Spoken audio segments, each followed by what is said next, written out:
Mise au point du secrétariat général de la SENCO sur les propos du vice-premier ministre Jean-Pierre Bemba à l'endroit de l'Église catholique en République démocratique du Congo.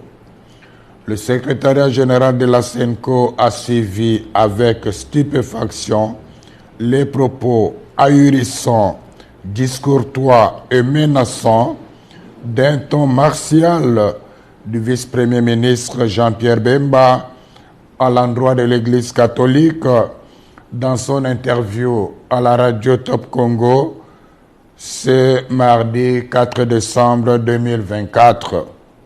Sans nous en cacher, ces propos belliqueux et truffés de contre-vérités nous ont paru peu honorables pour un homme d'État de son rang. Nous trouvons particulièrement indécent de parler des politiciens en robe. Pour rappel, parlant de l'Église catholique, le ministre des Transports et Voies de Communication a commencé par affirmer que le président de la République a accordé à chacun des 47 diocèses la faveur de bénéficier d'un montant de 1 million de dollars pour la contribution des œuvres caritatives et de développement. Une première dans l'histoire de notre pays, s'est-il exclamé. Ensuite, il s'est interrogé si les ouvrages financés ont été réellement réalisés, insinuant par le fait même que les fonds octroyés pourraient avoir pris une autre destination. Nous comprenons bien l'ironie cachée derrière une interrogation apparemment innocente. Nous déplorons cette sortie médiatique émaillée d'allusions, d'attaques et de procès d'intention contre l'Église catholique en République démocratique du Congo. Nous sommes affligés de constater que M. Bemba ne maîtrise pas les dossiers des projets financés par le Trésor public à la demande du chef de l'État. Au nom de la sagesse élémentaire, il aurait intérêt à s'informer davantage avant de prendre publiquement la parole. Revenons aux faits. La vérité est qu'il y a plus de 2 ans, à la demande personnelle et insistante du président de la République, conformément à la mise en application de l'accord cadre entre le Saint-Siège et la République démocratique du Congo sur les matières d'intérêt commun, le gouvernement de la RD Congo et l'Église catholique ont convenu de collaborer pour la mise en œuvre de projets sociaux et économiques à impact visible en faveur des populations locales à travers les 48 diocèses de la RD Congo. Sans jamais avoir été demanderesse, et surtout dans le souci de rendre service à la population, de bonne foi, l'Église s'est engagée. Auréolée de son expérience incontestable en matière de développement et des avantages de son omniprésence en territoire congolais, elle a accepté cette lourde charge en vue de contribuer au bien commun des Congolaises et des Congolais qui, comme on le sait, est souvent compromis à cause de la mauvaise gouvernance et de la corruption. Signalons toutefois que, pour des raisons pertinentes, largement compréhensibles, l'archidiocèse de Kinshasa s'est abstenu d'accéder au fonds. Dès le départ, le gouvernement congolais s'est engagé à mettre à la disposition des diocèses trimestriellement un fonds pour la mise en œuvre des projets retenus par chacun des 47 diocèses en RD Congo. Pour des raisons de trésorerie, il n'a malheureusement pas respecté l'échéance, mais il n'a pas renoncé aux engagements pris. À ce jour, plus de 2 ans après cet accord, seulement 2 tranches de 300 000 dollars ont été données, la première en 2022 et la deuxième en 2023, soit $600,000 par diocèse. Tous les diocèses se sont mis à l'œuvre. Certains ont même reçu la visite du conseiller principal du président de la République en charge des questions religieuses. De toute manière, un rapport en bonne et due forme des œuvres réalisées avec des images à l'appui a été remis à main propre au chef de l'État. Celui-ci n'a pas caché sa pleine satisfaction. Une copie de ces réalisations a été donnée aussi à Madame la Première ministre.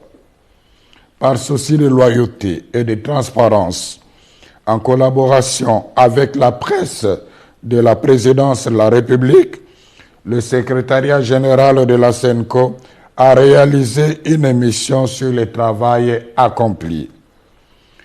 Toutefois, comme le rythme du financement n'a pas été respecté dans tous les diocèses, certains chantiers très avancés sont restés inachevés.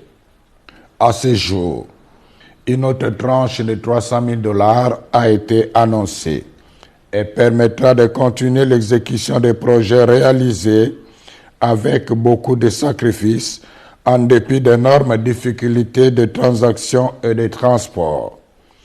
Quant à nous, sans faux fuyant, nous sommes prêts à recevoir l'IGF pour vérifier toute la comptabilité. La SENCO avait dès le début prévenu les gestionnaires locaux de ces projets qu'elle ne couvrira personne en cas de malversation financière. Nous demandons au vice-premier ministre Jean-Pierre Bemba de rendre publiques les preuves de ces allégations de $1 million mises à la disposition de chaque diocèse. En même temps, nous continuons d'attendre patiemment celle de la prétendue collaboration qu'il avait insinuée, sans foi aux yeux, de notre mission d'observation électorale avec les Russes pour pirater les serveurs de la CENI. Qui dans ce pays ne sait pas que l'Église catholique, sans l'aide de l'État congolais, dépense chaque année des fonds immenses pour réaliser les œuvres d'utilité publique comme les écoles, les hôpitaux, les routes, les ponts, les hommes de vieillards, les orphelinats, etc. Par ailleurs, nous avons apprécié que le vice-premier ministre, ministre des Transports et Voies de Communication, rappelle la mission des hommes de Dieu de rassembler tous les fils et filles de la RDC, de parler de la paix et de l'unité. La question fondamentale est celle de savoir comment lui et ses alliés ont-ils accueilli les multiples appels de la SENCO ces dernières années au respect des principes démocratiques et des droits de l'homme, à la transparence du processus électoral et à l'organisation des concertations des représentants des forces politiques et de la société civile afin de renforcer la cohésion nationale et d'affronter ensemble les défis sécuritaires. N'est-ce pas au nom de la même paix que la SENCO demande de ne réviser ni changer maladroitement et imprudemment la Constitution? C'est toujours au nom de la paix que la même Église catholique avait demandé au VPM Jean-Pierre Bemba de ne pas s'engager dans un conflit armé post-électoral. Conflit qui a fait plus de 200 morts, dont les enfants en uniforme en 2007 en pleine ville de Kinshasa. Où trouve-t-on la haine dans les messages de l'Église catholique? Nous réclamons les preuves tangibles. Aussi, faut-il rappeler qu'aimer quelqu'un ne signifie pas applaudir même ses erreurs. À cet égard, nous souhaitons ardemment que le vice-premier ministre Jean-Pierre Bemba se souvienne que l'Église qu'il vilipende avec dédain depuis un certain temps est la même dont il avait bénéficié de 2 précieuses visites pendant qu'il était en prison à La Haye. La vérité de l'histoire renseigne la sagesse, résiste à la frivolité du temps. La SENCO remercie les gouvernants, particulièrement le président de la République, d'avoir fait confiance à l'Église catholique en demandant au gouvernement de lui octroyer les moyens financiers lui permettant de réaliser les œuvres sociales à impact visible jusque dans les coins les plus reculés du pays. Quiconque croit que cet argent a été donné à l'Église pour acheter son silence et étouffer sa mission prophétique se trompe éperdument. C'est le lieu de rappeler au ministre des Transports et Voies de Communication ces sages paroles de Confucius, à savoir, si l'homme a 2 oreilles et une bouche, c'est pour écouter 2 fois plus qu'il ne parle. Puisse le Seigneur bénir notre pays et son peuple. Je vous remercie.